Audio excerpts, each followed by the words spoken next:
Right, the cock has crowed and the sun is already rising, and maybe from wherever you're watching us from, it could also really be that that it's still dark, and this is in parts of the Middle East, the Gulf region, where many of you must be watching us from. And these are people from Western sub-region, maybe who have gone to work there as casual laborers, as other migrant workers. We say we are already here to keep you informed and updated of what is happening right in Western sub-region and Uganda at large. And definitely you will be able to get this information not anywhere, but only on Western Television, channel 477 on Star Times, and also already online across all our socials. And when I talk about our socials, I mean the social media platforms on Facebook, YouTube, or Twitter, as well as all the. And really, this is also really where you too can still be part of the show by commenting what you think that we need to discuss. And definitely, if you have anything that you feel you need to put forward, the comment section is always wide and open. And really, we shall be also here through some of your comments and share with the rest of the viewers. And that is why it is very, very much important for you to be part of the show. And remember, as Western Television, our #1 goal remains, that is to enlighten the region. And we are not going to be doing that alone. And that is also really where your effort and input is needed. And this is also really quite common, where you also can drop your comments. And we shall be able to share and exchange it with the rest of the viewers who may have divergent opinions. And nonetheless, it is the 8th of the month of May. And from wherever you are watching us from, let's also start up the discussions right away. And remember, as we head into the discussions without wasting any time, and also really, if I can briefly maybe remind you of what is coming up, that is the National Population Census and Housing Census exercise, which is due to take place. That is also already this week, and this is starting off tomorrow with the census night, where each and everybody is required to be home. And remember, 10th of May is already gazetted as a public holiday. That means that also you are not expected to move anywhere on 10th of May, which is also really a very few days from now. And we are saying each and everybody must be part of the exercise, such that that's already you are counted. And remember, the information about your houses is already going to be captured as the authorities continue to move, and that's around the world and around the country, to also really count each and every homesteads. And this is already where we have been told those who have moved abroad are also going to be captured in the census exercise in there. And that is already a reason as to why I must say each and everybody out there looking at the Daily Monitor, IC to hire lawyer for LRA Bosconyi is already another top story that we created by claiming for their compensation from government. And recently we did see them storming the head of state's home in a rural city here, where they demanded for their monies to be paid. But I don't know when they will be able to get their monies, because they are claiming Konyi did not only affect people of actually sub-region or Karamaju sub-region who have already been paid, but in Western sub-region their compensation is also done much as most of the paperwork has been done. What is just remaining for them is actually for them to access their monies and get their money back. And that is also a reason as to why they have been mounting pressure of their parliamentarians from this region to also really see to that this matter is addressed, where over 1,000 people are claiming government a lot of millions in there. And we will keep on following this matter, and I will be able to sort of let you know when the right time comes. But this is also something I feel I need to remind you of if we are to also talk about Joseph Kony, because he created a lot of atrocities where people's mouths were cut, where people were killed, where people also became orphans, others also really became widows, with others also really becoming widowers at the same time, because he killed a number of people. More so on the route that is also Kampala to Karua here, where we did see a number of buses getting burnt, where some businessmen also lost a number of buses. And most notable among those who lost also property is the Nile Coach Bus Company, who is also really among those demanding for compensation, where it is said that he also lost buses in this also insurgency in there. But we are saying we are following up on that when the government of Uganda solely compensates, and then definitely I will be able to also be here to let you know of any development in line to that. And now let's move away from that. Let's still look at some of the stories on the paper this morning. A government to nurture men and women to embrace marriage, and this also I think a good move, where many people who do not want to get married. You're about 40 years, you're about 50 years, you're about 35, and you have everything, but you do not want to get married. Both also the males and females, government is now going to embrace the issue about nurturing you into marriage. And remember, this is quite good. I believe it is for the good gesture for people to be nurtured into, that is a marriage in there. Because if you will see what is happening today, where we are seeing a lot of quarrels, also quarrels coming in, you will realize that most of them have actually really been brought by people who are not married. And what is it now? Why is it necessary for this people to be nurtured? And I feel really, if at all that is done, people who are born, that is below the age of 1990s, those born in 1989, those 1987, 1988, who are still not married up to now, then definitely they would also be, that is instituted into marriage in there. And I feel that would be quite well and good if at all government also really brought efforts of also sensitizing people to get married, because some of us fear to get married for reasons really of which we think maybe somebody out there should be able to come to our rescue. And that is why government of Uganda is now coming also to work with other stakeholders to see to that also people are embraced and also talked to get also married in there.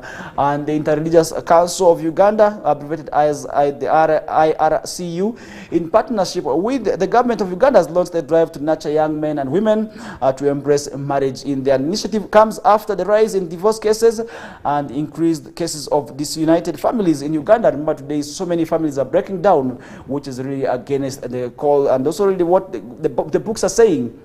And that is why the Interreligious Council of Uganda wants to come up and work with the government of Uganda to see to that also more people can be nurtured into getting married. And this is quite common, where the young people also must be prepared. And I really feel it is also where people should just be talked about marriage. What about nurturing them? What about telling them that marriage, you see, marriage is a good thing. You can get married at any age so long as you can still take care of your spouses. And this is quite common with the men, because for as a condition in the different faiths, or as a condition for you to get married as a man, you must be able to provide for different necessities which may be needed by your families. And that is also really why men are said to be the head of some families. But today we are saying each and everybody must work for a family where two heads are mixed, that you realize that there is peace, other than a family where only everybody is dependent on one person. You realize that this also becomes burdensome, and that is a reason as to why sometimes we see these families having issues. And what we are saying is, let now government also really come up and also start sensitizing the point. I really feel that would be quite well and good.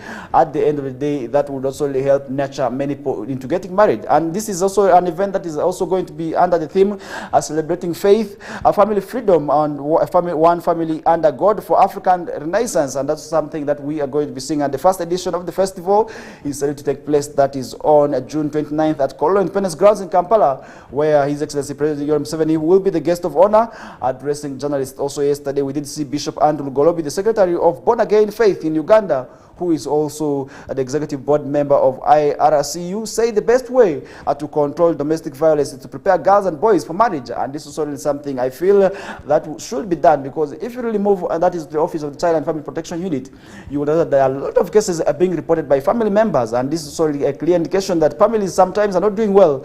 And that is also really a reason as to why they will be opting, that is also really for breakaways. And this is quite common, where we are seeing families of high profiles also breaking down. And recently there's one which has been trending on media, where people are saying this marriage not last. And this is for a colleague journalist. I don't know, I don't want to mention the name, but I believe so many of you must be knowing about this. But really, I do not know if it is true. Maybe the two are breaking down, but really this is something which we would not want to see, because families and marriages are meant to be for life. And this is already something where our grannies, our great grannies also already prepared us for. But today you realize that most of the families cannot also really stay for quite a long period of time.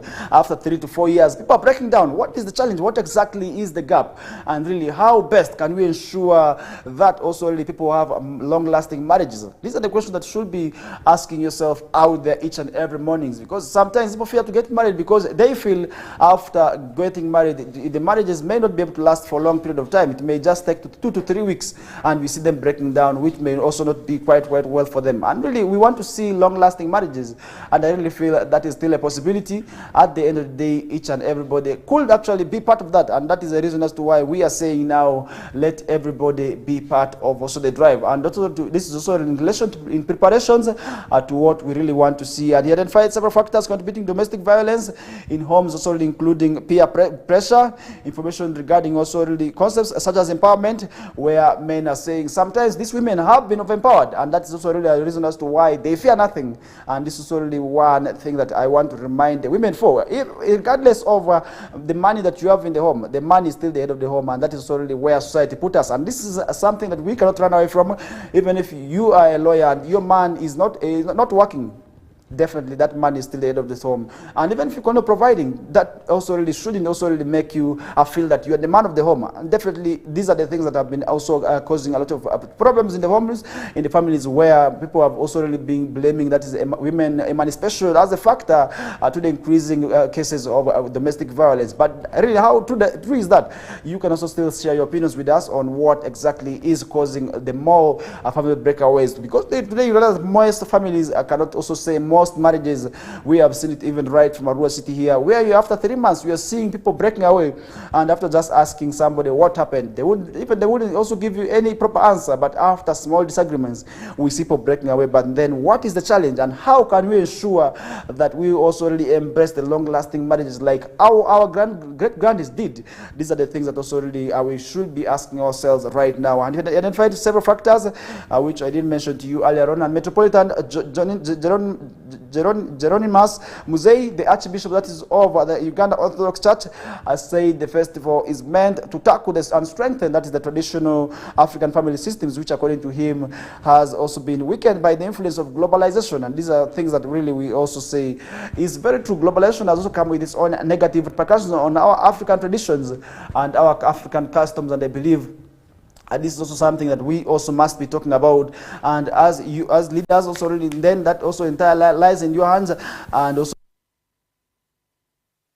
more breakaways. And this is also where I want to implore now each and every leader out there. I do not want to limit it to religious leaders. I want to also echo out the same concern to the political leaders and any other leader who is out there, to see to that also people are talked to and also told about marriages meant also to be that is long lasting in there and for life.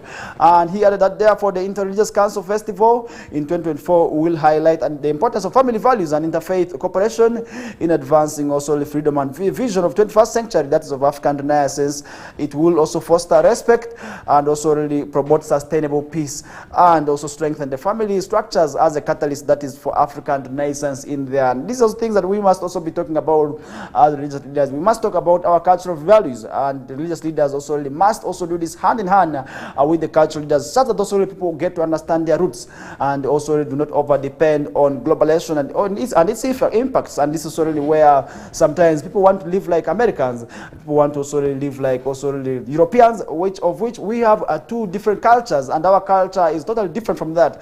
And that's really where if one partner fails to abide by and also live that, and once they fail to conform together, definitely it becomes also difficult for the pair to match. And what results into that is quarrels, and after quarrels it is breakaways, and we see people rushing very much to court. And this is also to file divorce, also the files there. And these are things that we must say a court also needs to halt, because today we are seeing maybe the issue about domestic violence resulting into those breakaways, and also I feel really the divorce cases is really alarming, and really there's something that needs to be done to that. Other than that, we may see more families also really breaking away. And maybe what is the value of family? The Minister of Public Service, Mr. Wilson Muruli Mukasa, say the government has agreed to celebrate the Family Day together with the Interreligious Family Festival this year, and this is also really due to the fact that the family is the foundation of unity, a nation, and continuity of the human race. During the festival, he said they will be able to tackle a range of from that loss of faith, erosion of culture, and also the poverty, disease, and conflict, so as to strengthen the structure of family.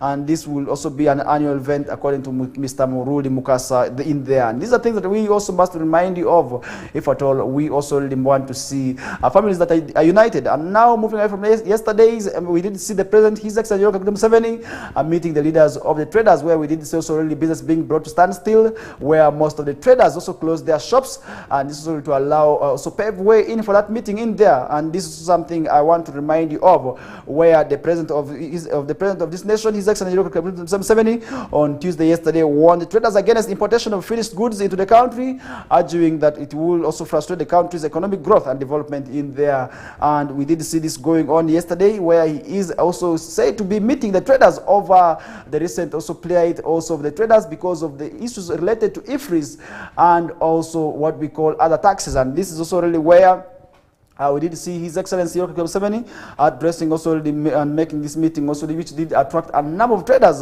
That is at Kololo Ceremony Independence Grounds, and where he said we cannot sell our milk to European Union, we cannot sell our milk also to other countries, and what he called for is a final procession. And this is already where I want to remind each and everybody who is out there in production to always ensure that their products are into finished products. And according to Mr. Museveni, the taxes imposed on them are intended to protect the economy and foster development. And this is also where he said there's no problem with VAT and there's no problem also with IFRIS, to which many of the traders have been raising concern and also have been also blaming the government of Uganda. And if you really see what also the traders raised concern over the IFRIS system is that they said it is quite difficult for them to use, and it requires knowledge. And for them as traders, most of them did not go to school and did not go further with school, and this also requires skilled labor, and where they can also not be able to employ people who can be able to also work there, assist them in filing their returns, first of all, in terms of already filing their taxes in there. And this is already where they say they also don't need it,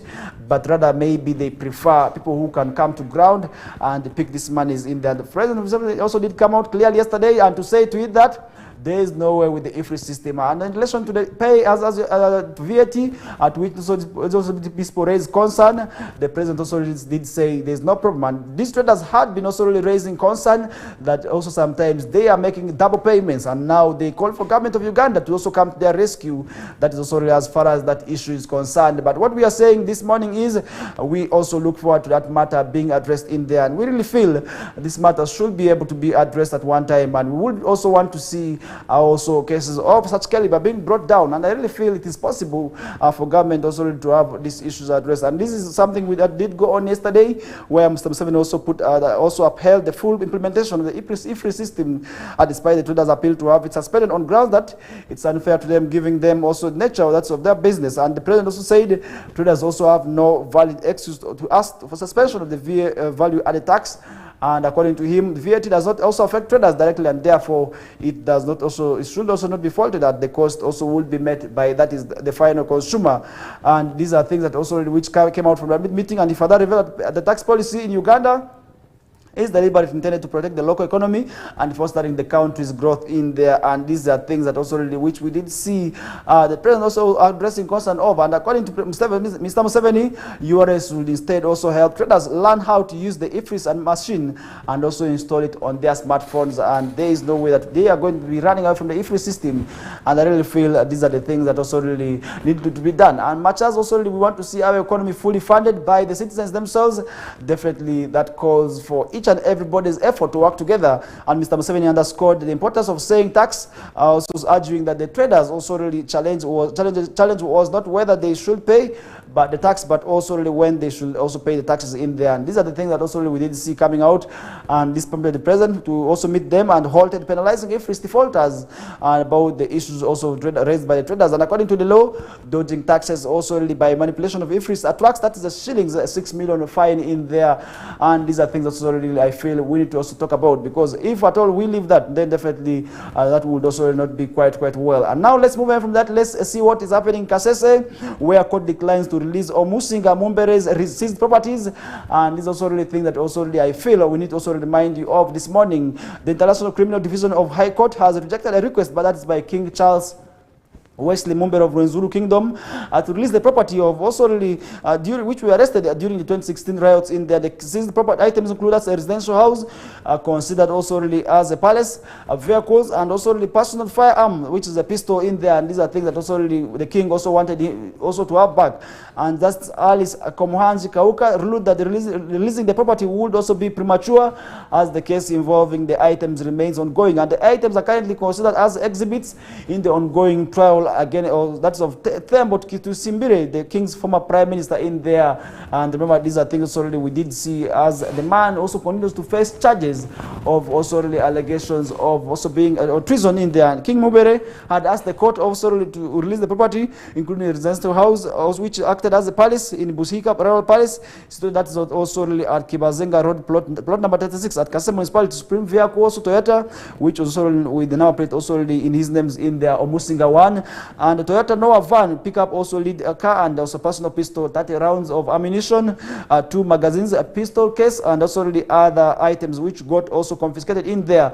And King Mumbere's lawyer urged that the charges against him were dropped also in June 2023, making the continued seizure of the property unnecessary in there. And these are things also we did see happening. And Tembo Kitsumbure was jointly charged with the king, also still faces charges related to the same crimes also in 2016 in there. And the judge cited that specific court rule, also stating that the exhibits cannot be released or destroyed until all possibilities for appeal have been exhausted. And this means that the king's will likely have to also wait for conclusion of the trial before the seized properties can be returned to him. And these are things also maybe somebody can't be interested in when they started. And court records also show that King Mumbere was arrested, that's on November 27th of 2016 from his Buhikira Royal Palace alongside his former Prime Minister, who is known as Thembo Kitsumbure, and 2017 Royal Guards over clashes also with security agencies that left at least 100 people dead. And the king was initially charged with treason, terrorism, murder, and malicious damage to property. However, these charges have been withdrawn by the Director of Public Prosecutions in the year 2023 in the month of June. And also these are things that also really I want to see may be addressed, because if at all we are saying somebody is innocent, then what exactly can we do to have this person also really be released in there? And the judge noted that while charges against King Mumbere and some others were dropped, Thembo Kitsumbure, his former Prime Minister, is still facing trial before the same court for charges of treason, also misprision of treason, and also really terrorism related to the 2016 events in there. And really, how best can we also put this matter to a conclusion that would also really I would feel very, very much good about it, because we have also dropped cases up against the king, whom we thought would also be the main perpetrator, but we have seen the cases against him being dropped. What about his subordinates? And these are things that also really somebody should be asking more self this morning. But really, nonetheless, you're most welcome aboard in case you are just joining us right now. This is the Kokoliriko live show on Western Television channel 477 on StarTimes, and online across all our socials, where you can also still be part of the show. And remember, if you have anything that you really feel you need to comment on, feel free to drop your comments in there, and I will be able to go through them later on. For now, let's first have our short commercial break of the show, which is the first one, and we shall be bouncing back shortly from now.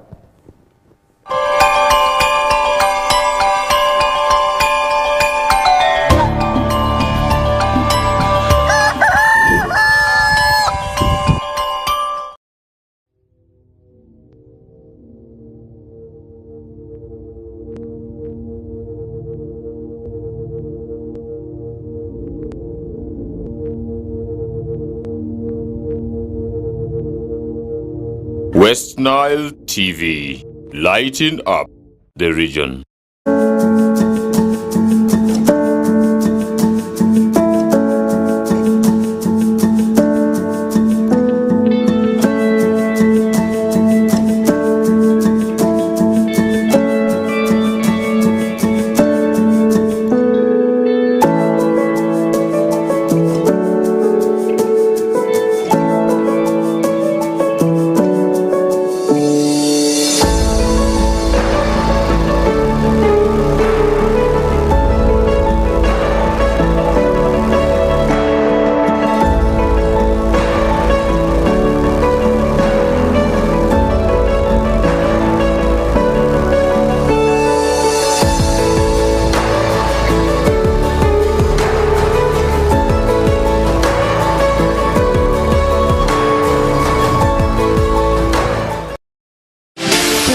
For Miss Uganda 2024 is on.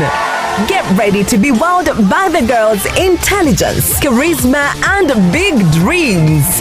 Who will be the next Miss Uganda? Find out starting 10th May every Friday to Sunday at 8 p.m. on Makulachika, exclusively on StarTimes. For more details on how to join the competition, visit www.missuganda.co.ug or visit StarTimes branches. The show is sponsored by VNA, LMZ, Comform, Nanjing Hotel, Kira Motors, Sheraton, Uganda Airlines, and lead sponsors, Grass Textiles and U-Home. Miss Uganda 2024, true Ugandan beauty.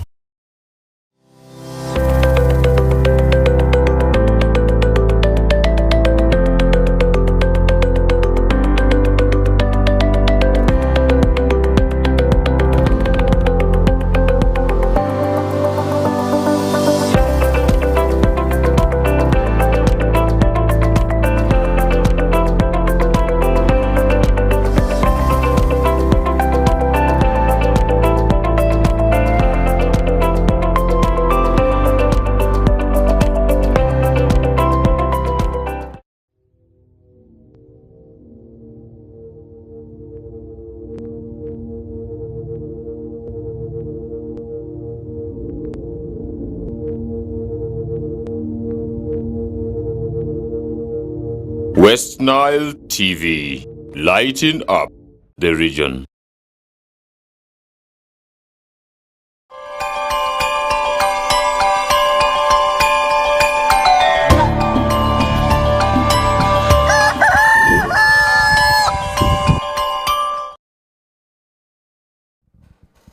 All right, welcome back from that short commercial breather. We are back with the Kokoliriko live show, and our final destination remains 9 o'clock, and that is already where we shall be also having other topics. But for now, allow me welcome you back from wherever you're watching us from and say it's a great pleasure having you on board this morning. And remember, you also still can be part of the show, and also let us know maybe where you're watching us from, and that would also be quite well for you to also exchange maybe ideas. And remember, in the first quarter, which is also the first half of the first hour, we did talk about issues related to the ICC lawyer for LRA Bosconi, and we also talked about that government, where government is to nurture young women and men to embrace marriage in there. And we also did talk about the aspect that's of people to pay VHTs. This comes after the meeting yesterday with the head of the state, Yoweri Kaguta Museveni, in there, which did go on. That is at Kololo ceremonial grounds. And now we are back with more other topics where we have seen appointments, and really, if I can be able to solely I'll let you know of some of the issues that we are seeing on the papers this morning. And I want to remind you where LDC is now getting a new leader, and this is something after the former leader also already left office in there. And now I want to also remind you of these are things that also we need to talk about, maybe for those who may also really want to embrace and go to that institute, because we have so many people now who also want to enroll for the back course, and where now they will be able to have a new director, and this is Atibihikira Kalyegira, who has been appointed as the new LDC director, and Dr. Pamela Tibikira Kalyegira has been appointed as the new director. That's a Law Development Center, following the exit of, that is Mr. Frank Nigelo Thembi, who has been at the helm of the institute, that is for 12 years in there. And last Wednesday, Mr. Thembi told journalists that he will be also really retiring, and that is at the end of also April 30th. And Mr. Thembi explained that he felt that he had served the government for a long period of time, and needed also to go and do his other personal and professional work, and that's the reason as to why he left office for. And in his statement, the LDC Management Committee chairperson, that is Justice Paul Kaibale Mugambe, retired soldier, also said Dr. Tibikira's proven leadership and transformative approach will steer the institution also towards greater success, and that is also the reason as to why they have appointed her at the legal institution also in there. And Dr. Itibikira has been the chairperson of the Uganda Law Reform Commission, and also she brings along that is experience in also really law in there, and she brings that is also to LDC a wealth of experience, and also is training and administration of justice. She served in various capacities, for example, as Dean Faculty of Law at Uganda Christian University, Director Quality Assurance and Accreditation at the National Council for Higher Education, and most recently chairperson Uganda Law Reform Commission. And this is already according to Justice Mugambe's also statement in there. That's in relation to her experience, and I really believe she is coming with a lot of experience, and also really which needs to be tapped in that very well in there by the students who are going to be enrolling there, because today we have so many lawyers who are yet also to enroll for the back course in there. And you realize most of the schools are also releasing many also law graduates in there. And where do they go next? Definitely they will also have to embrace what we call the Law Development Center for the back course in there, and they will be able to really meet a new director at the Law Development Center in there. Dr. Kibikira also holds a Bachelor's of Laws from Makerere University, Diploma in Legal Practice from LDC, Masters of Laws in Public International Law, that's also really on merit, also from the London School of Economics and Directorate in Judicial Science, also from the Indiana University Maura School of Law, Bloomington, Indiana, where she studied also from scholar, where she is also really somebody who is also as enrolled as advocate of High Court since 1989, sorry, and where she practiced commercial law in Uganda, and that means that she is coming with experience in law there. That is also really where you cannot underscore her abilities. And she worked in the field of public international law with also with Organization West and South Africa prior to embarking also really in the recipient of best the best law in there. And this is something also really I want to remind you of. That's in relation to experience, where she also really worked also in very well there. And this is also really where she is one of the best female academician lawyers, women in the law awards, and also Uganda Law Society in 2016. These are also really awards she has won to herself in there. And remember, she also served as member of the LDC FDC Management Committee. That is way back from 2010, 2016, and these are things that also really you cannot also really leave talking about her.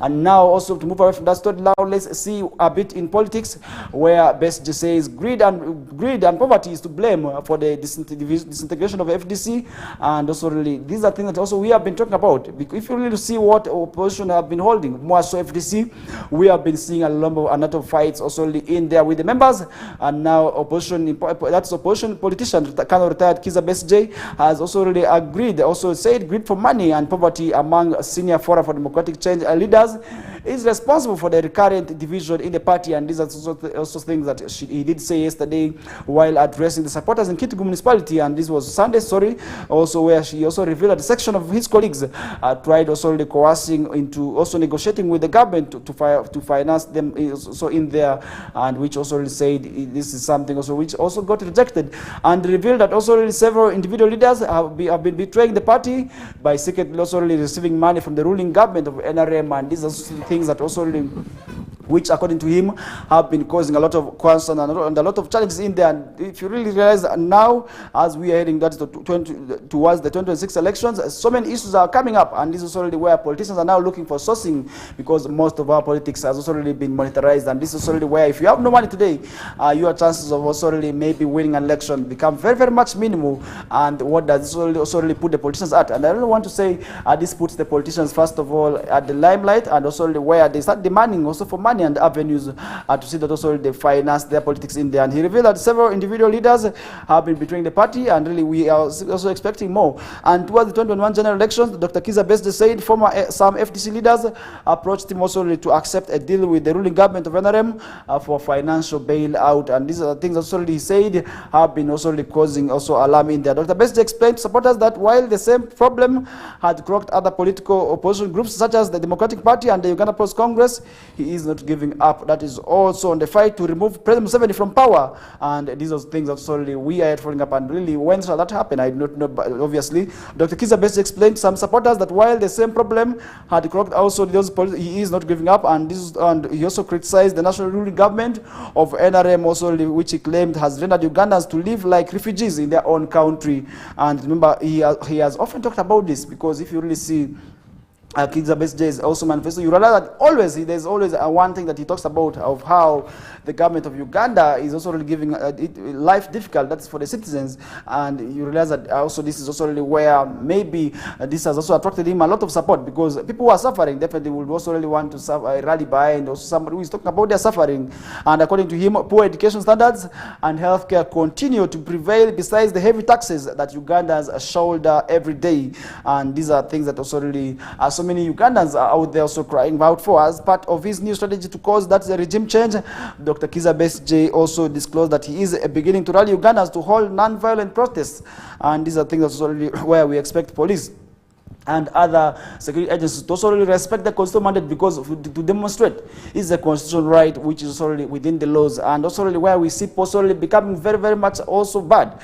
Definitely that is also really where we may see them facing the wrath of the security. And the background of the whole matter is that the FDC division came to light in August last year, when a section of party leaders are now under Katonga faction accused the party president, that is of Katonga, Mr. Patrick Amuriat Oboy, and this is the Secretary General, that's Oboy, also Boy, also Nathan Nandala Mafabi, of receiving what they call the dirty money in brackets from State House ahead of the 2021 general elections, where Mr. Amuriat and Mafabi have since denied the allegations, and the party is now divided into two factions, that is of the Najana Nkumbi and the Katonga in factions in there. Really, how best can we also ensure that these matters are addressed once and for all? These are things that also we must also really be interested in, because at the end of the day, if at all we don't talk about these matters, then we are doing a disservice, because these are things that also really we can also live out. And now let's move away from that. Let's first head in Renzururu Kingdom once again, where the Renzururu Premier faces charges of trials over alleged treason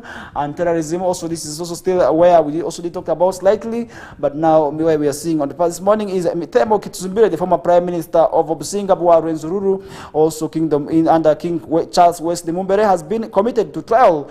That's in the International Crimes Division of the High Court, where he faces charges of treason treason, misprision and treason, and also terrorism related to the 2016 violence in Kasese district in there. And these are things that we also feel we need to talk about.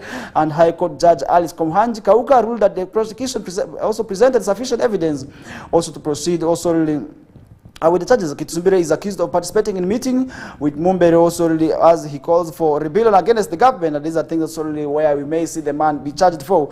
And the judgment noted that King Mumbere and 2016 others were initially charged against the king, and really that's also really something we feel we need to talk about. However, the king and others also really admitted culpability and received amnesty, with the charges against also the king being withdrawn in the Kitsumbire. However, refused amnesty and will now stand in trial alone. And these are things also really we want to talk about. And on misprision of treason, the judge ruled that prosecution had disclosed sufficient evidence, that is to establish the substantial grounds to believe that Kitsumbire knew that the king Mumbere and others intended to commit treason, but did not give information. That is also about the same with all reasonable dispatch to the minister, also with all an administrative officer and magistrate and also officer in charge of police station, also to use also reasonable endeavors to prevent also the occurrence of the matter in there. And these are things also we also want to talk about as we get to climax of the show. And these are things that really I feel you as the viewer, if you have anything you feel you need to put forward, definitely you can still put forward, as we are just remaining with 15 minutes to 8 o'clock,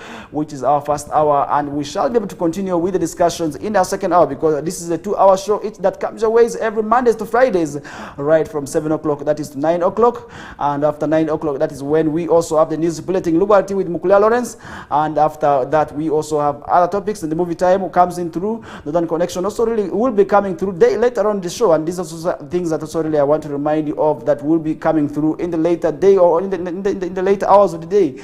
And I really feel you also must be part of Western Television, because we are here to enlighten the region, and definitely we are not going to be doing that alone, but we are going to be doing that together with you and also with everybody out there. We don't want to leave each and everybody out, and that is why we always come in each and every mornings right from 7 o'clock to 9 o'clock to remind you of some of the stories that could be also trending on the papers or on the various media maybe platforms. And really one of the stories that has been trending of late, that has been across Western sub-region, is the closure of Karuma Bridge now, where people have been forced to move using alternative routes. But this has not gone with some people, where we are now seeing the buses adjusting on their travel times, and mostly the ones which have been affected are the night buses, where we have seen adjustments and reschedules. And I really feel I also need to remind you of, for those who have been used to traveling at 10 p.m., most of the bus companies have already adjusted their times, and this is because of also the adjustments with the renovation of the Karuma Bridge.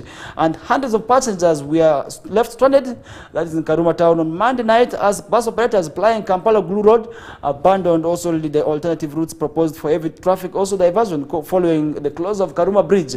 And this also really must also really I feel concerned about, because this also has been just left for small vehicles carrying below that 28 passengers. And they say the alternative Kafuma Sindi Pakwach Road has introduced that additional cost and has caused inconveniences to their passengers.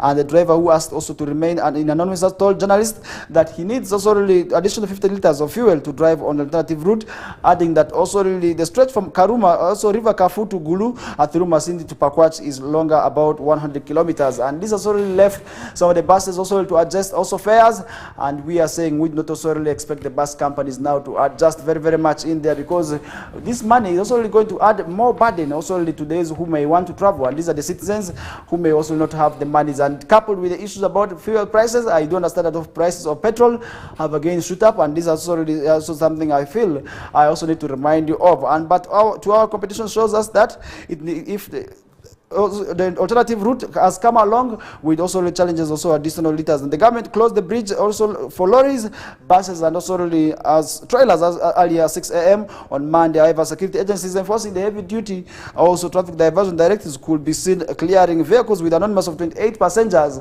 also to pass via the route. And that means that also the commuter taxis can still pass. That is also using the one lane of the road there. And these are things that really I want to remind you of. Accordingly, automobiles categorized as heavy duty trucks works, we asked to make better use of the alternative route as UNRA also gazetted, that is the route to Pakwach in there. For instance, those plying also the Kampala-Gulu or West Nile route, we are diverted as River Kafu via Masindi town onwards, that's to on exit, that's Pakwach, Karuma, Turu, at Tangi Gate in there. And the alternative route, that's for motorists from Lira heading to Kampala as Lira, Dokolo, Soroti, Kumi, Palisa, Atirinyi, Nakalama, through Iganga onwards, that's to Kampala via Jinja, or vice versa if coming from the capital Kampala is very far. And these are things that we have seen people also echoing out challenges for, and really we feel also these works must be done within the stipulated period of time, which is 3 months, where we not expect also the contractors who are undertaking the renovations to also not take more than 3 months. And we also now expect them to work towards the guardrails, where you have seen also really so many vehicles plunging into the river after losing control in there. And now we feel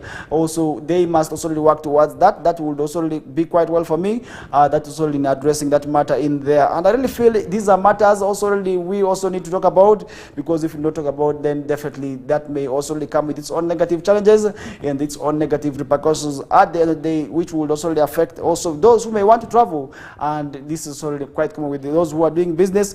We may see the price of goods rising up, and which would also not be quite well for them to also see their and violators who have also not been abiding by the rules are required to pay, that's 100,000 at the gate, and aware of the traditional also costs and inconveniences that's of driving through the Gulu or Pakwach Kampala route via Paran Masindi. Bus driver decided to use the shorter, but also more importantly the route they have mastered better well. And also really this is something I must say. This route is well. If you really see that route that's via Masindi, it is in good shape. Unlike these other roads that also really within the park where we're seeing potholes, where we're seeing a lot of issues. I want to call upon these people to embrace the route. Actually, they must also not also have it very much difficult in there. And operators from Kampala heading to Gulu now drive through Karuma town. On arrival, that's also they park at the deserted parking yard for trailers and lorries. At this point yesterday, we also did see so many vehicles still parked at the facility. And really, I want to say this matter also needs to be addressed very well in there. If at all that's not addressed, and then definitely we may also really see people also really taking advantage of that. And really I want to call upon now people to also take advantage of this, because first of all, you are going to pass via the park. You are going to have a chance of also seeing the animals, and that's only where we are being told no parking. Even if you are in a vehicle, you must not park because of the dangers, but may come also with the challenges of dangers of these animals taking advantage of you.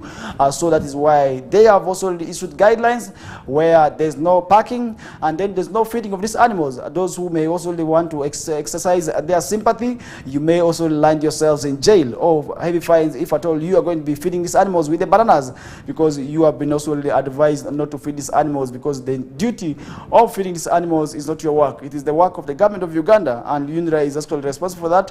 And we are saying no feeding of these animals, and besides that, no hooting. For those who may also want to hoot in the facility, you may scare the animals. So there is also concern where UNRA says there's no hooting, and you are not allowed to hoot those buses that you shall be able to travel in. And this definitely I feel these are things solely I want to remind you of as the viewer this morning, that you should also be in the know of, because you may be that person who may be able to want to travel today, or either today or tomorrow, but also before getting caught up by the laws in there, I want to say we must also follow these laws that are already in place. And these are also really where we did see also operators also raising concern of as we get to climax of the show. And now let's move away from that. Let's see what is happening in Busia, where the leaders there say we can't reject Museveni, says a NUP leader after supporters injured in the Busia fight. Is also really another story that we are seeing on the path this morning. And with just over a year left the 2026 general elections, a senior member of that national unity platform considers that it will be hard for them to also really unseat President Museveni in there. And these are things that's already where I also want to remind you of. And the Eastern Region NUP chairman, that's Andrew Kiza Kaluya, told some party members that amidst also the infighting and also confusion in the leading opposition party, it was becoming also really next to impossible to eject President Museveni, who has been also in power for nearly 40 years. And this is also something that we did see these leaders talking about. And his comments come as the party has endured political upheavals, including that is also really alleged misleading and mistrust among some members also, which he said is threatening threatening the existence of the party. And I really feel also we want to talk about the same matter. And he said, whereas his election as the party, the interim Busia district chairman by the party hierarchy was meant to also promote sanity and unity among the members, it was becoming also the equivalent to task, and that's something also which he did say was becoming difficult for him to handle. And he said fighting among key members has frustrated also the registration and the insurance of party cards for new party members, also which also I really feel we need to talk about, because if at all we could to lag behind about this matter, and then definitely that wouldn't also really be quite well for us. And Mr. Kalia was speaking from Busia police station, where he had gone also to secure the release of some party members who had been arrested also after a fight broke out that's between the rival factions in Bukedi sub-region party officers that's in Busia district, and over the weekend are leaving at least 5 supporters hospitalized in there. The injured Noob supporters, foot soldiers, who had been also really guarding the party officers ahead of a planned meeting when a group of also really stick and stone wielding youth attacked them. Also, that is something we did see happening in, unfortunately, in there.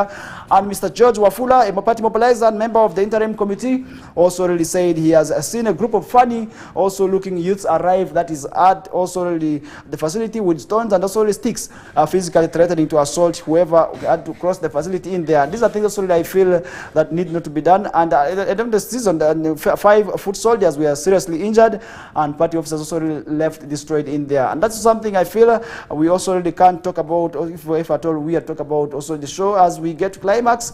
And now to summarize the first hour with, now let's see what is happening with environment, where Lake Victoria is also really witnessing rising water levels, which also submerges also the Masisi landing site in there. And this is something also I really feel that we need to talk about in this issue about disaster, where the increasing water levels in Lake Victoria have displaced a number of people. That's Masisi landing site in Jinja City, where many houses and kiosks have been, which served as hospitals, have been submerged, forcing owners to flee.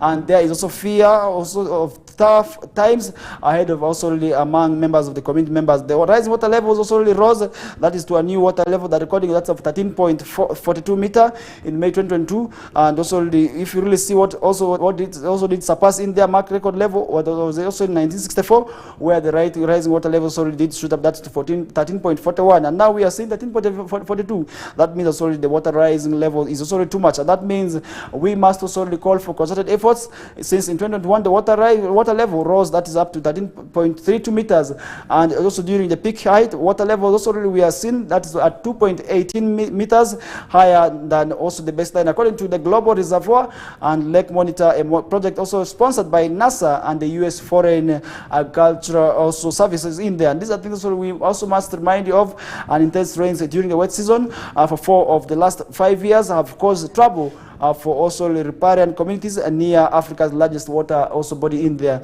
And rising water levels around Lake Victoria in 2020 and 2021 also led government agencies to also issue alerts, that is to lakeshore communities during the region's long rainy season, that is between March to June. And the water levels in June also Lake Victoria are partly also controlled by the dams in Jinja, and flood also water was swamped farmlands. Also these are things also we need to talk about, because if at all we don't talk about these rising water levels, then people are going to be drowning, and people's homesteads are going to also be destroyed in there. Because for those who are living around also the water bodies, you realize that also they go through a lot sometimes, for instance also due to issues of the floods. And really, what does that call for? That calls for concerted efforts and also being on alert. And this is only coming maybe through issues where people have also settled on wetlands, because really these are things already where we also need to talk about, because some people have also built on wetlands, which is only contributing that factor in there. And also the issue about cutting down trees is really where we are seeing the issues of climate change, and then that means also really we must be prepared for also the negative repercussions, because we are also the ones that have been contributing that to the climate change in there. And government reports indicate that the islanders at different islands that like Luabitoke, Kiasima, and I in second one and I second two in Jinja, a southern division also are in similar predicament, which forced many to flee to their mainlands. So that's something also we want to talk about. Locals are calling upon government now to come to their rescue, that's in terms of also the food items, since relief is what they need, because we have a sole ministry, that's a Ministry of Disaster and Preparedness, that is already there to also see to that people, or when they are hit by such calamities, they can also get the necessary support. And France Magala, a local leader in Masisi landing site, called upon the Ministry of Disaster and Preparedness to swing into action action and help the suffering community with food items and so other items there. And Dr. Winnie Nkalubo, the Director of National Fisheries Research Institute, as NAFRI Research Institute, also really attributed the increasing water levels to the torrential rains in the Lake Victoria water basin in there. And these are things also we want to talk about. If at all, people must be prepared. And she, however, anticipated that there will be an increase that is in fish stocks in Lake Victoria in the near future, especially tilapia fish in there. Much as we are talking about the rising water levels, the positive bit of it is that we are likely to witness increase in fish stocks, and that would also really maybe cheapen the price of fish, because today fish is one of the food items that is quite expensive. And really, if at all, there is also really maybe increase in feed stocks, I feel the prices of fish also really needs to be dropped down so that also really each and every home can have access to consuming the fish in there. And experts say the current water levels have surpassed, that is the 1964 historical level, that also stood at 14.42 meters, and now we are seeing 14 meters onto the mainland. And that also really calls for concerted efforts, and where each and everybody must be prepared for what is coming next. And those who are living around the homes that may be along Lake Victoria, we are saying you must be prepared. And for those who are also living along other water bodies, you must also as well be prepared. For those living, for instance, along the showers of River Nile, and these are the communities along Madiokolo district and also the other areas, because River Nile passes like this and stretches up to Egypt, you also may encounter the same challenges, because recently where we did see Lake Victoria water rise, or levels rising, we also saw water levels rising across the entire country. In Obongi, we also saw the same scenarios where even mosques were broken down and destroyed by the issues about water levels. And now I want to implore each and everybody living along the water bodies also to be prepared for the worst, most especially those who are living along the shores of Lake Albert, because the water levels also already affect up to there, I believe. That is why we are saying each and everybody must be prepared for the worst, and also really must be prepared for the benefit of, that is, food items, because we are being told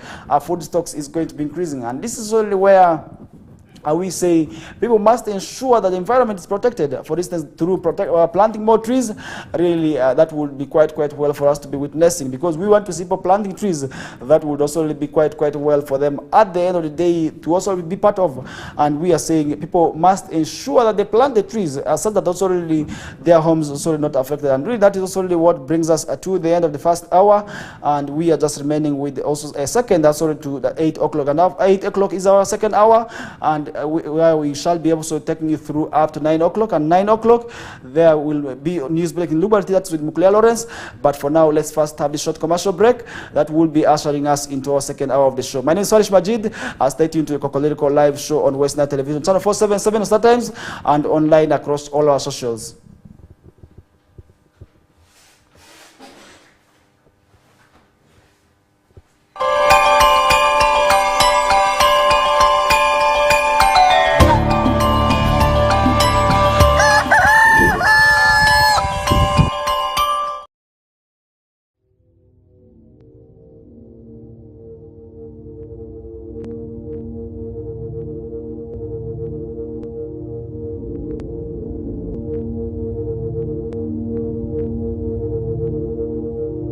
West Nile TV, lighting up the region.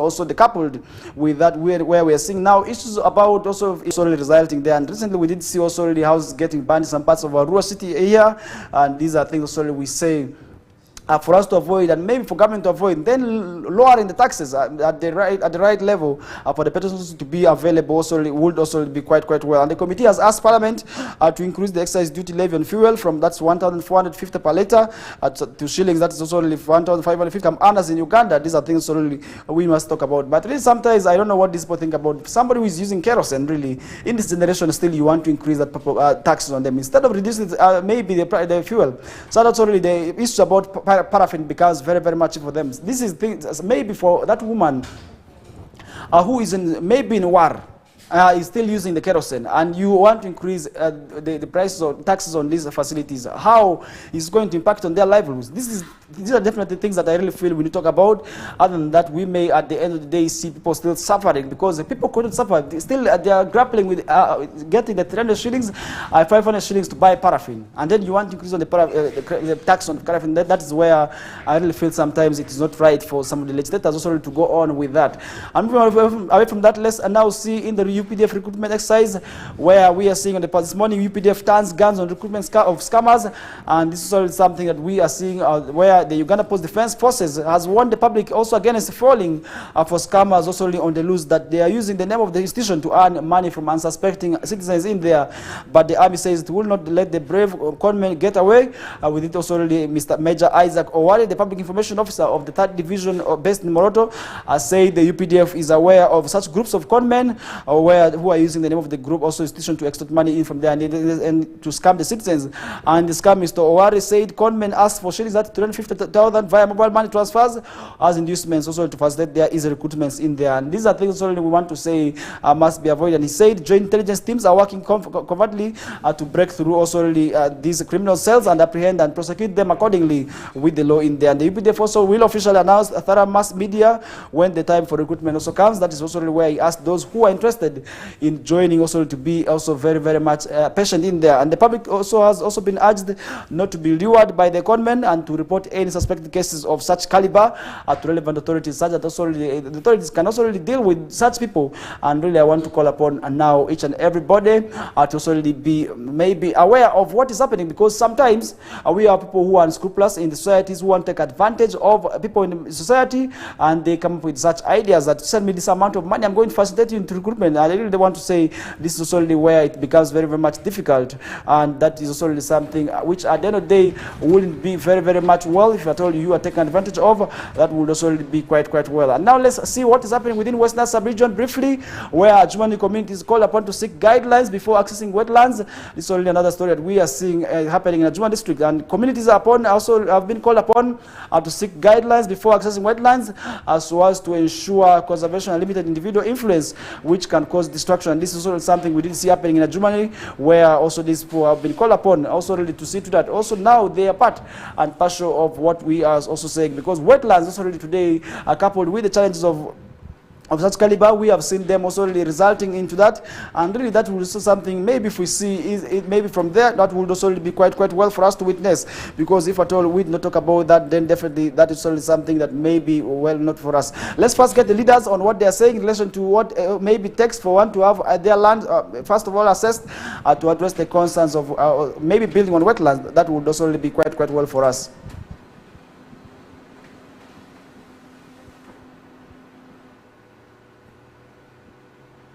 Well, as we continue waiting for that video, let's first continue with really today. We realize issues about people settling on wetlands continues to remain a great challenge. For instance, in most parts of this country, where also we have seen people who are supposed not to be building on wetlands. We have seen them building on wetlands, but really who exactly is supposed to ensure that people do not have their lands established on wetlands? These are things that also we must be talking about, because where we have seen people building on wetlands, it becomes a great concern not only to any individual, because the repercussions continue to hit on each and everybody, and that is why at the end of the day we are seeing people's houses being destroyed by water levels. And really what we are seeing today with Lake Victoria, for instance, with the rising water levels, who exactly is going to be affected? Definitely these are things that sorely we need to talk about. And now sometimes people build on these wetlands because of ignorance, and they really don't know what exactly, maybe where exactly to build. And this is only where we are saying physical planning is actually the way to go. And yesterday we did have an expert that's on physical planning from Arua City Council, where we did discuss extensively about physical planning entirely and on what it takes for people to also really have their lands assessed. And I really feel if at all people embrace the issue about physical planning, they will be able to solely avoid challenges of such calibers. For instance, of establishing and maybe building on wetlands, where at the end of the day we may also see them facing the wrath of the law, fighting with NEMA, which is the National Environment Authority, which is the sole body that is to ensure that the environment is protected. And these are things solely we feel need to be talked about. Now let's first see what the leaders are saying in Ajuman district. That's in relation to this issue of maybe people first of all sitting and assessing whether their lands are on wetlands. That will be quite well for us. What we have done is we have demarcated the boundaries. That is the 30-meter boundary that is required in the law to be demarcated as buffer zone for the protection of these wetland areas.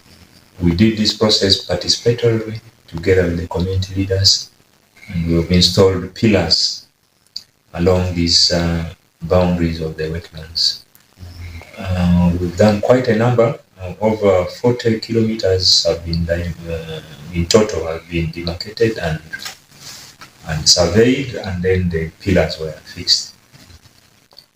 And in the town of Adjumani and Pakele, we're also implementing a physical development plan where these places have been gazetted as wetlands, so no building will be permitted. So for the benefit of our people, before you start construction in any area, please get the views of the authority, contact the office of the environment office, and then also the land office and also the engineering office to get the necessary approvals to start your construction. The good thing is that the government has put in place a building committee, a district building committee, which will now have the responsibility of inspection, approval of any construction anywhere. So for those who have land that they claim are in wetlands, I think you better use those pieces of land for the intended purpose. We have made the policy and the government law is very clear. What is now remaining is enforcement, and enforcement is by the technical team. For me, I've made the policy, and I believe it will be followed by the technical officers.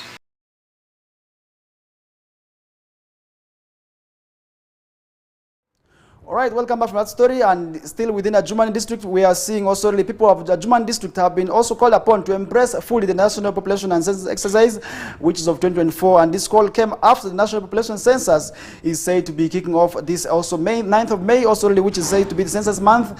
And this is already where we expect each and every citizen also to be part of that exercise, both from the host and refugee communities. And remember yesterday we also did have a talk show that is in relation to this exercise. And we are saying now each and everybody must be part of that. And that will also really be quite well for them to also really see to it that also they're part of that, and that is also really something at the end of the day I feel will be quite well for them.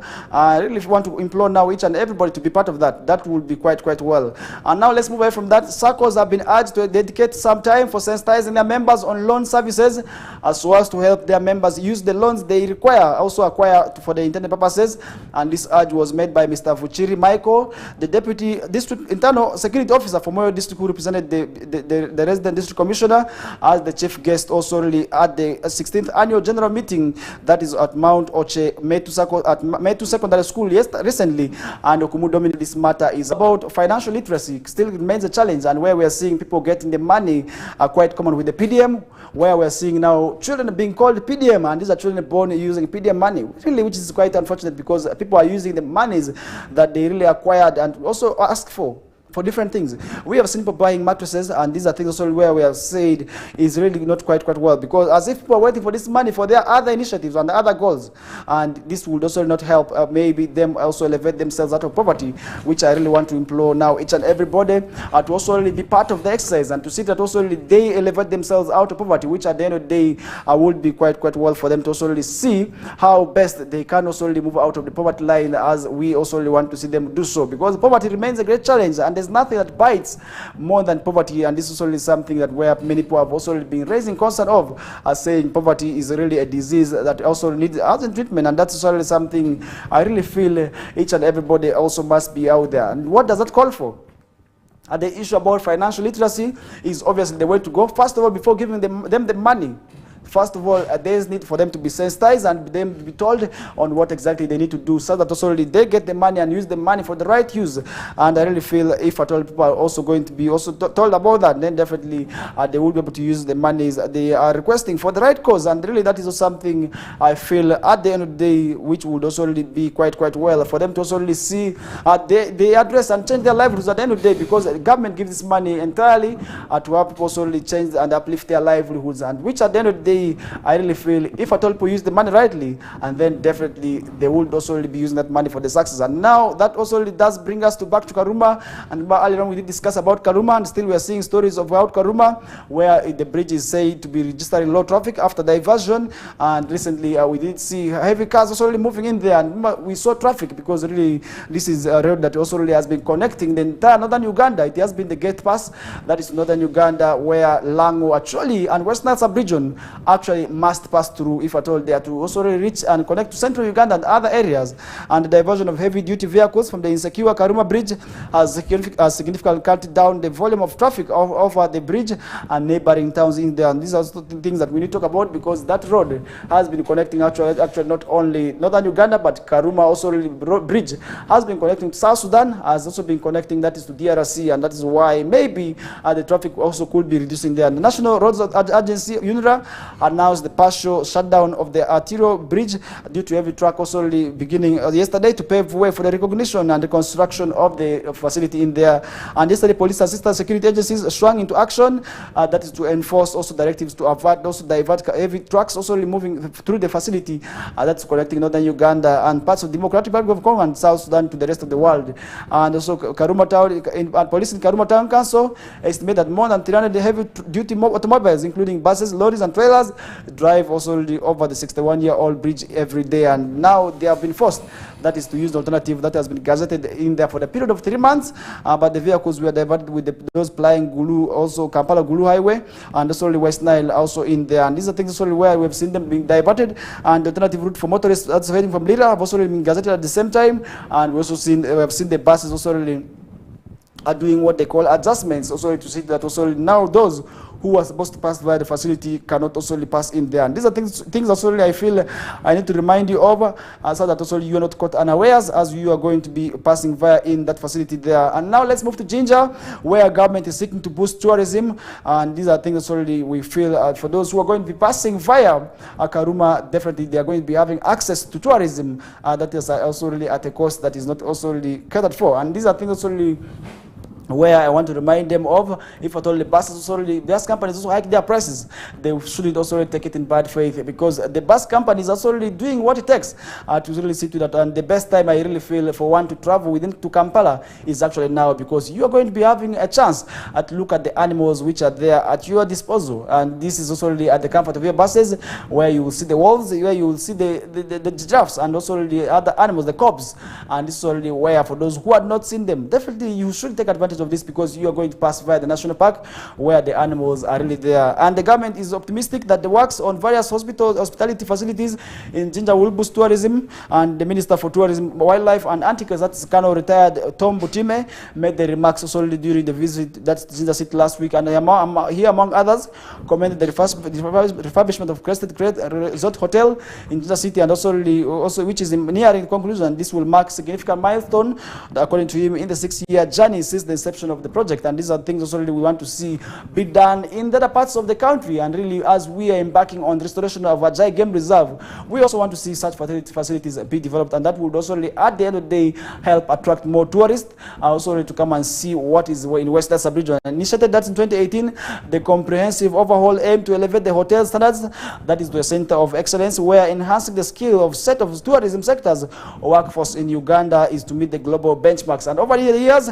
the efforts have been invested in remodeling 50 bedrooms and installing various state-of-art equipments, signaling that is also the frequent commitment that's to reclaiming its former glory. And the peek into the interior reveals a flurry of activity, also indicating concentrated push to ensure that 24.5 billion World Bank funded projects is completed by the end of June in there. And the Crescent Crane Hotel works, and also in the recent works, the place of work has been intensified, possibly spurred by also concern over this sluggish progress. And And Mr. Daniel Kazungu, the spokesperson of Uganda Hotel and Tourism Training Institute, also affirmed that the modern infrastructure under the construction would also accelerate institutions' ambition, that is of becoming also the center of excellence of tourism and hospitality in there.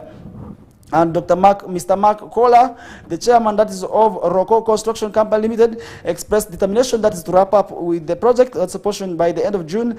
And meanwhile, also the Arch Design Limited Projects Architectural Firm reports that also the general project works standards at 90% completion with the additional flooring nearing that is 80% in there. Mr. Richard Tuabira, the executive director of Arch Design Limited, highlights the incorporation of the additional floor was also contingent upon the availability of funds. And now the necessary also the installing of essential equipment such as kitchen and other equipments is what they are undertaking, and really they want to see the works are done within the stipulated period of time. And with this origin tracing way back in 1980s, the following feasibility study also Mr. Indicator Kawere also said USC stands at poised also to usher in a new era that is of hospitality and tourism. And remember, for any other facility to attract tourists, usually there's need for such maybe facilities to be developed, because if these facilities are not developed, then definitely no tourist is going to be coming, and at the end of the day that would also be quite unfortunate for tourists to come, because tourists, once they come, their livelihoods first of all very much matters. They will also not want to sleep in hotels that are very bad, and the road also needs to be developed, because if at all these people are coming from wherever they are coming from, and then their safety also matters. And one of the issues also that also poses a threat to tourists is actually the lack of infrastructure, and I really believe development of such hotels is actually the way to go, and that would also really help attract more tourists. And that is also something I want to remind you of as we want to go on with the show, and looking at some of the stories also still here. We still have lots more as we also need to remind you of. And remember, earlier on we talk about also these other stories where we did see also the people being warned against unscrupulous persons who may also want to take advantage of the forthcoming UPDF recruitment exercise. And that's something we did talk about. We talked about rising water levels also really at Masisi landing sites, and also with other stories. And now let's now see what is happening in DRC, where also really South Africa, where deadly building collapses and leaves also people scores dead. And this is something also really I feel I need to remind you of, where also before that also really we did talk about other stories. Now also let's see what is happening in DRC briefly before we get to give you what is happening in South Africa. And now as we get to moving with the show, where we are also being told that death toll rises from also in Congo, where strikes also in the eastern parts of the Democratic Republic of Congo also rises to 18. And these are things also where we have been told at least 18 people are being killed. That's under 2 wounded on Friday, when at least also 5 rockets fell on camps, sheltering displaced people around also the eastern Congolese city of Goma. And the UN humanitarian agency also has confirmed that, updating on the earlier death toll, that's of 12 also people in there. And these are things also I feel I need to remind you of, as the death tolls also the deaths illustrate the worsening humanitarian fallout that is of the 2-year conflict between Congolese forces and the Rwanda-backed rebel group that's M23, which moved closer to Goma in recent months, prompting also thousands of refugees also to seek thousands of the nationals also to seek refuge in the city and also parts of the neighboring countries, because today we have refugees who have come from Democratic Republic of Congo and also South Sudan who are fleeing the war that is also in their countries. And the Democratic Republic of Congo and the United States also already have said attacks were also launched from the territory held by, that is also already by the Rwandan troops and M23. Rwanda, which denies backing M23 and has blamed the militias also loyal to Congo for the assault. And these are things already I feel we need to talk about, because if at all our neighbor is not really in peace, then definitely the negative repercussions already will be felt on us. And that is also already why in a forthcoming national population census exercise, we also already going to be counting that the refugees also already part of also already the exercise. And that is also to help the government budget for maybe the resources in the next coming years, which is 10 years. And that's already something I also want to remind you of, to be part and parcel of, because each and everybody has a role to play and see to that also this exercise goes as planned. And OCHA said in a statement that most of those killed in the rockets were also women and children, and one more woman was also killed during the protest at one camp as she attacks also already in there. And these are things also we want to talk about. And the station in Goma has been also come so far this week, but fighting between M23 rebels and the so-called Wazalendo alliance of armed groups loyal to the government continued also on Monday in the nearby Masasi territory around the town of Bitonga, according to one of the military sources. And 2 locals also said that, and that's something I want to remind you of, really, because if at all we not also talk about it, then definitely that would also be quite unfortunate for us. And these are things also that could be happening in our neighborhoods, and I really feel also we need to talk about that. And now let's move to South Africa, where deadly building collapses and leaves scores trapped, and this is already something also I feel we need to talk about. After a rescue operation is continuing, that's in South Africa, after a 5-story building under construction collapsed, killing 2 people and leaving 53 people trapped. And these are things we need to talk about as officials in the city of George, where Western Cape, a province, say 2 people have been pulled. That's from the wreckage and taken to hospital. And really after the building also collapsed, and a team of 75 crew were on the teams on the site when the building collapsed also on Monday. And these are things we also need to talk about what happening in our neighbor, in our South Africa, in our African continent.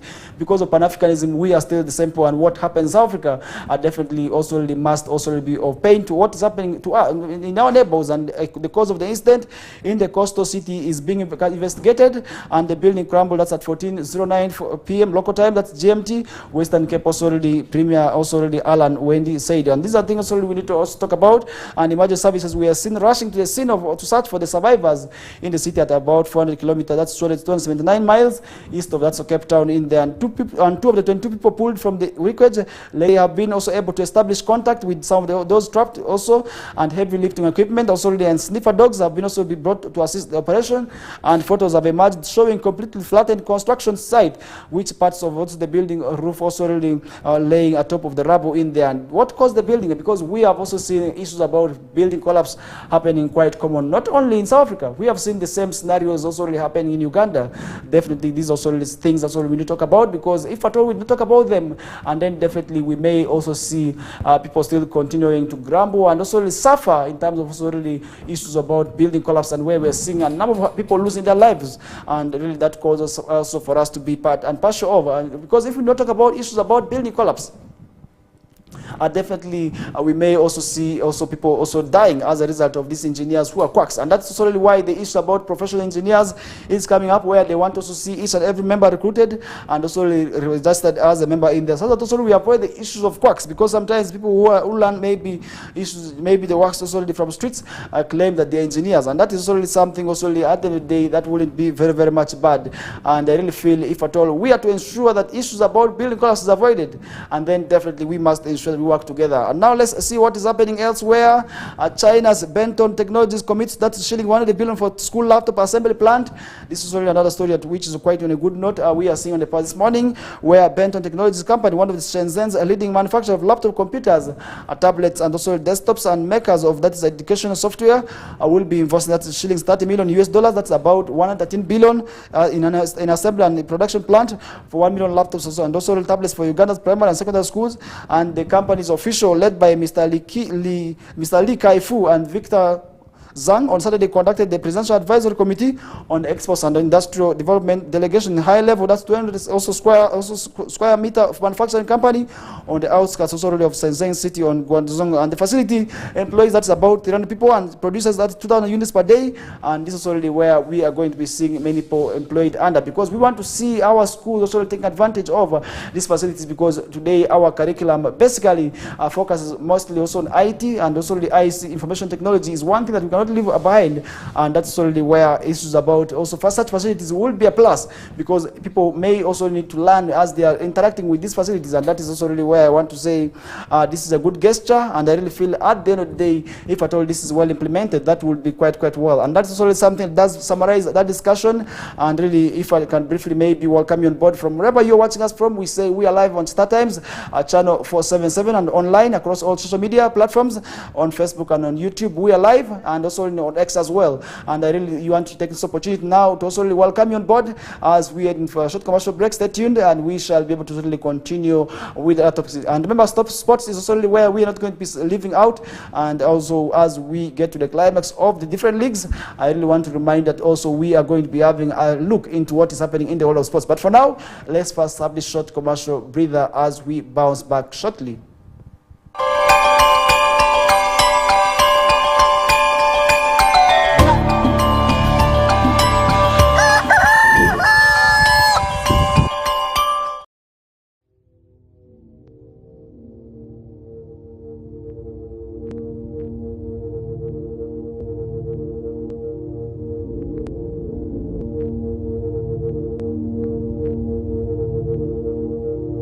West Nile TV, lighting up the region.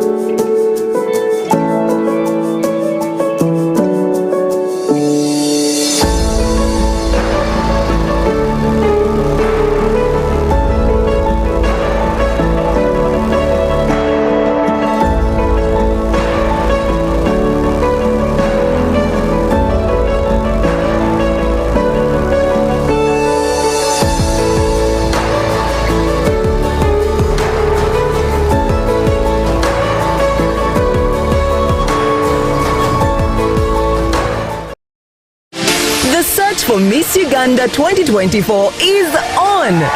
Get ready to be wowed by the girls' intelligence, charisma, and big dreams. Who will be the next Miss Uganda? Find out starting 10th May every Friday to Sunday at 8 p.m. on Makulachika, exclusively on Star Times. For more details on how to join the competition, visit www.missuganda.co.ug or visit Star Times branches. The show is sponsored by VNA, LMZ, Comform, Nanjing Hotel, Kira Motors, Sheraton, Uganda Airlines, and lead sponsors Grass Textiles and U-Home. Miss Uganda 2024, true Ugandan beauty.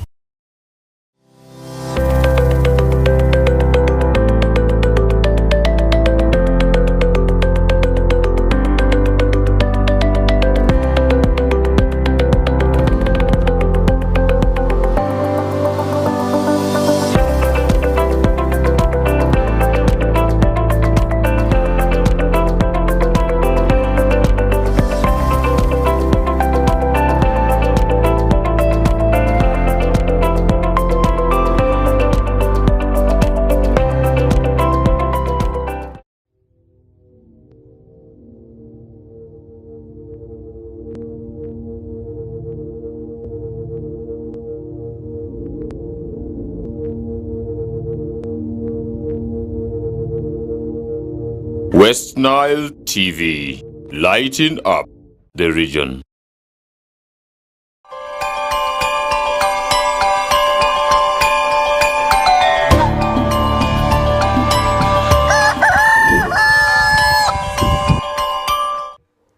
All right, welcome back from that short commercial break. Remember, earlier on we were talking about a story of where government of Uganda is set, that is to nurture young men and women into marriages, and now reports from Uganda AIDS Commission indicates that uncircumcised men and divorced men are the main contributors of HIV new infections, and this is also something we are seeing on the pass this morning. And also, if I can be able to remind you of, the Uganda AIDS Commission has revealed that new HIV infections are higher among, that is the uncircumcised men who are divorced and also separated compared to those who are circumcised. And while speaking at a candlelight memorial press conference in Kampala, that is on May 7, Dr. Daniel Byamukama, that's the head of HIV prevention of Uganda AIDS Commission, also explained that previously married men, divorced or separated men contributed, that's about 20% of the new HIV infections. And also this is where I want to call upon now each and everybody to also ensure that they get married, because if at all you're not getting married, and then definitely you could also be part of that, and that is something I really feel that wouldn't be very, very much good for you. And Dr. Byamukama explained that separated or divorced men who are uncircumcised contribute to the second highest number of new HIV infections after adolescent girls and young women between the age of 15 and 24 years who contribute, that's about the 6% of the new infections. And that means that's already for those who are young, more so the girls who are right now watching us, we want to say you must also really be part and crucial and also really aware and scared of your life, because if at all you are going to be indulging in this unprotected sex, and then definitely you could also really be able to also risk your life in there, and which wouldn't be very well for you. And the International Candlelight Day celebrations that will be held in Hoima City, also on May 19th, under the theme Together. And remember, together we also heal through love and solidarity. Also, we will be going in there. The national theme is ending HIV/AIDS, keeping communities, ending AIDS, keeping communities at the center. And this is also really where the theme of this event will be going on. And it's intended to mobilize communities in solidarity to fight and support people living with HIV and affected, but also to deal with the stigma and discrimination in there. And he further also revealed that uncircumcised adolescents and girls and young men and boys ages between 15 and 24 years contribute, that is a percentage of about 7.3%, that is in all new HIV infections. And uncircumcised adolescents and boys and young men contribute, that is just 0.5% in new HIV infections. And statistics from Uganda AIDS Commission indicate that 52,000 new HIV infections are registered in Uganda every year. And this is something I want to remind you of. And in 2007, the joint United Nations HIV program on HIV/AIDS and also on World Health Organization recommended voluntary medical male circumcision and to reduce the risk of men acquiring HIV/AIDS infection in their through heterosexual exposure. And the recommendation was also really based on evidence from the randomized controlled trials showing approximately 60% of lower risks in there. And according to World Health Organization, data since 2007 indicates that more than 27 million, also the VMMC procedures have been also performed in the 15 priority countries in East Africa and Southern Africa, where about half of all new HIV infections has already occurred in there. And these are things also I want to remind you of. And Dr. Byamukama said currently 57% of Ugandan men and also 63% of young women between the ages of 15 and 24 are circumcised also already in there. And Byamukama encouraged Ugandans to test for HIV and also use condoms in case they are also tempted to have sex in there. And this is also something I want to say for those who are not also having a disease. For you to protect yourself, definitely as males out there, we must embrace the issue of male circumcision. It's not also maybe something that's dangerous. It's also something that is very, very much difficult. And at times people have negative stereotype. That is also to embrace the exercise, and this is also given the fact that they think it is a religious thing, but we are saying it's not a religious thing, it is a healthy thing. And really, if at all you embrace the aspect of male circumcision, then definitely you would also maybe see to that also you have the necessary help, and that is also in terms of also protecting yourself from HIV, because HIV today remains a great challenge. And remember also the world also intended to end that is HIV by 2030, and really today we're in 2024.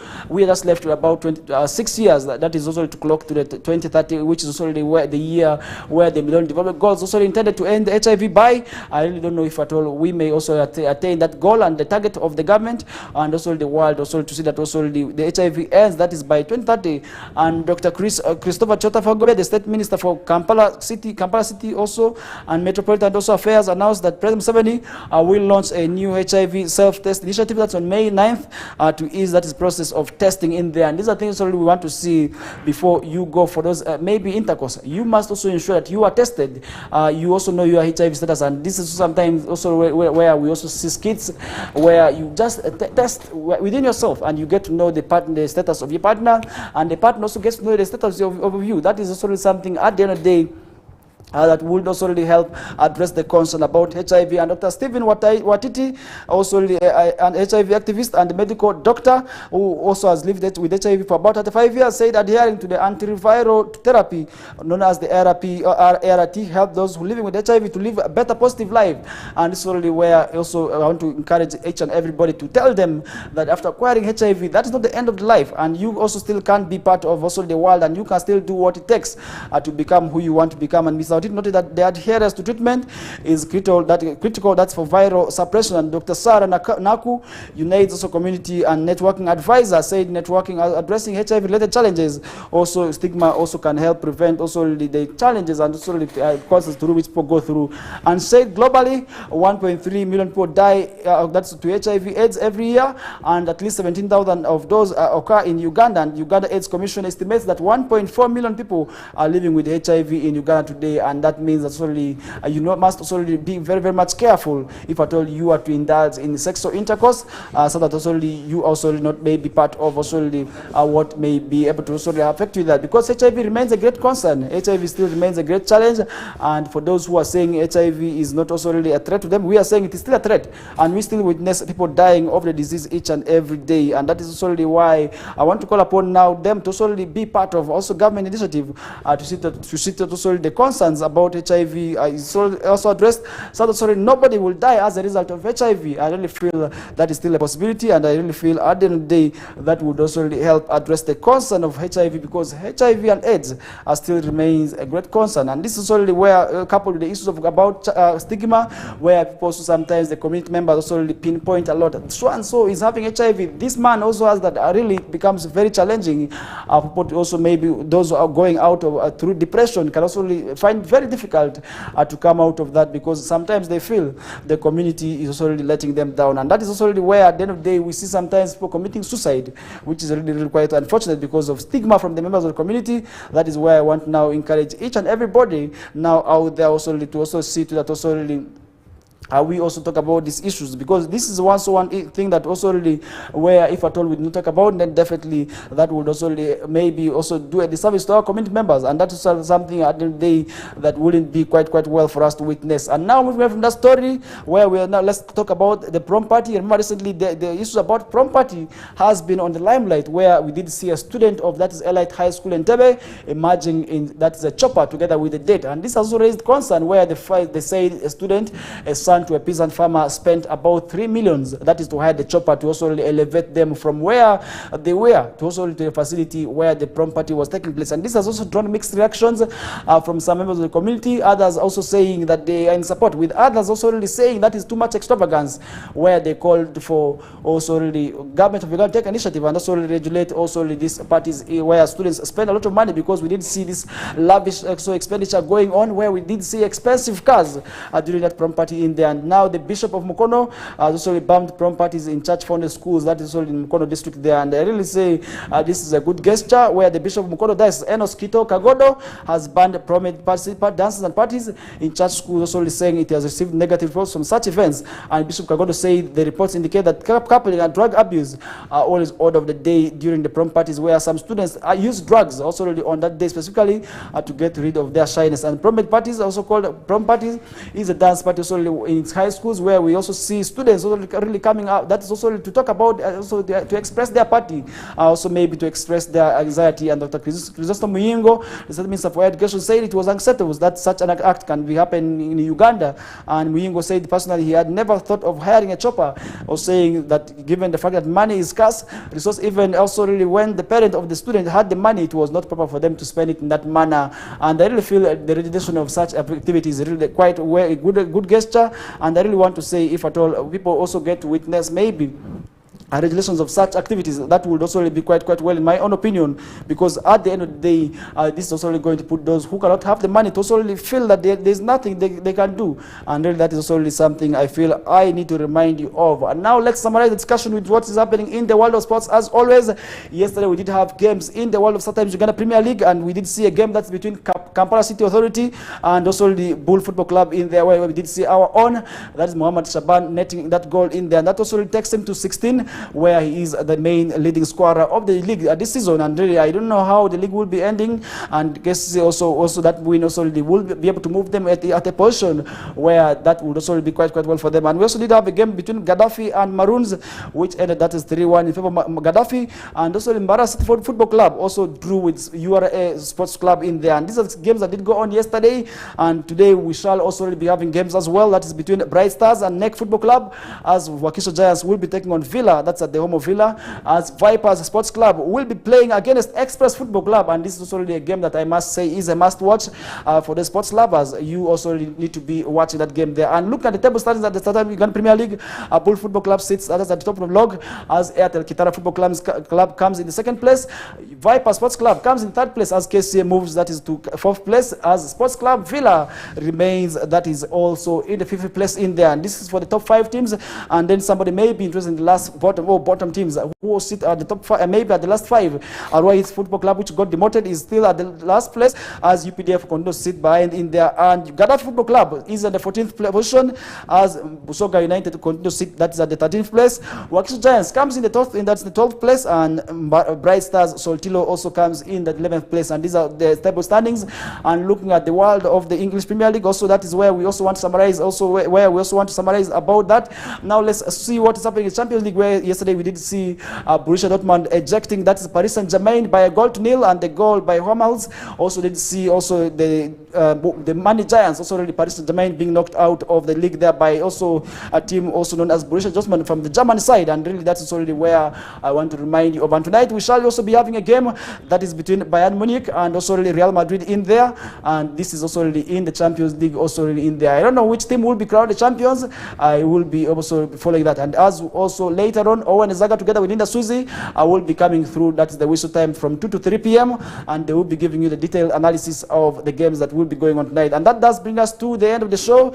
I really want to thank whoever watched us right from the time we began until this hour of the morning. I want to say have yourselves a good day, and up next is the news bulletin in Lubara T with Mukulia Lawrence. Thank you.